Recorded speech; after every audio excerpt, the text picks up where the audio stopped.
Jason, what's this sizzling dish called? Scotch fillet, sizzling beef. Oh my God. Wow. Happy Garden was started in 1981 by Jason and Daniel Lee's parents, only 6 months after the family arrived in Australia. The restaurant has now expanded to 4 more takeaway locations in Darwin and employs more than 50 staff. When did you start coming to Happy Garden? Forever. Probably, 10 years, I think. It's been a while. The Lee family are Hakka, and while their ancestral home is in Guangdong, China, they came to Australia via East Timor, Indonesia, and Portugal. Hakka means guest families in Chinese, and traditionally the Hakka people have migrated throughout China and the world. They were guests, not locals, everywhere they went. Let's talk a little bit about this idea of being Hakka. So I'm Hakka, you're Hakka, we are all Zigayin, right? Yeah. That's all I can say. I'm an imposter Hakka person. Yes. What does it mean for you to be Hakka? Well, for me, I've always said that we've actually lived a Hakka life. Great-grandparents left China. My parents were born in Timor. What do you remember about growing up in East Timor?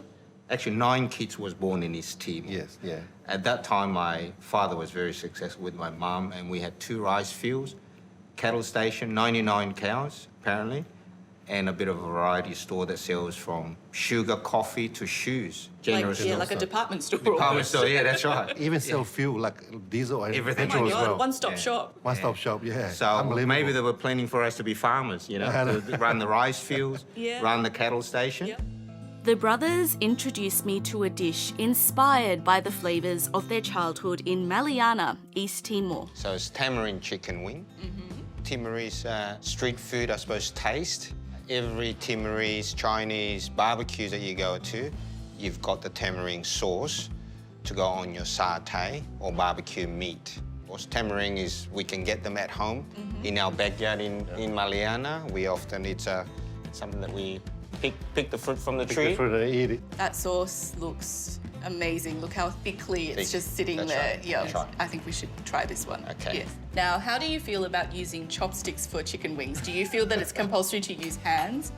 Oh, it depends. I mean, we are in your restaurant. chopstick skills. You can maneuver it, change the angle, This is the twist ultimate and test. turn. Yeah. All right, I'll start with the chopsticks.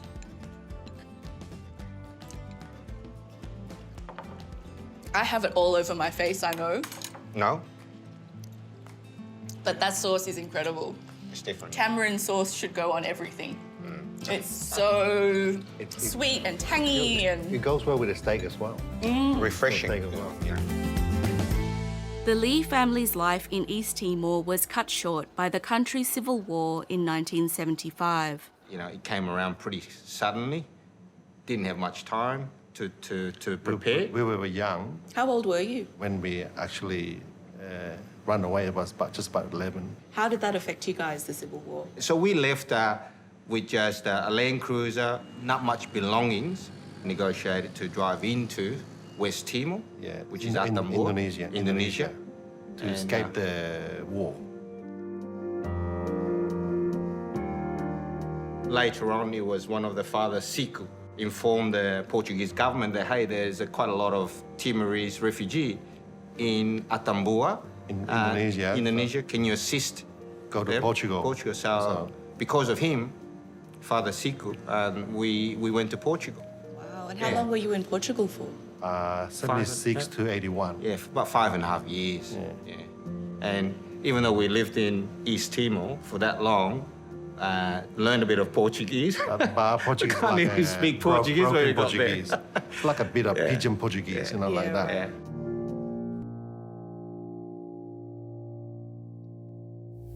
In the 1800s, thousands of Chinese labourers came to Australia, and some of them found work cooking on country stations and at pubs. By 1890, more than a third of all cooks in Australia were Chinese.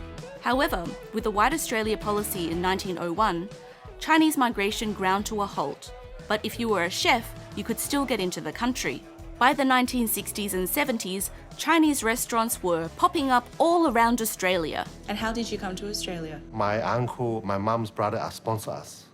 It was difficult, but because my mom and dad had 10 children, that doesn't fit into the normal Australian, you know, Vehicle. vehicle Let or alone the ferry. idea of- yeah. So Yeah. I think Malcolm Fraser became prime minister. There was some sort of a Family reunion policy. reunion policy. It was quite generous, allow us to come. Our aim was always to come to Australia. So we quite happy to come here. We never look back.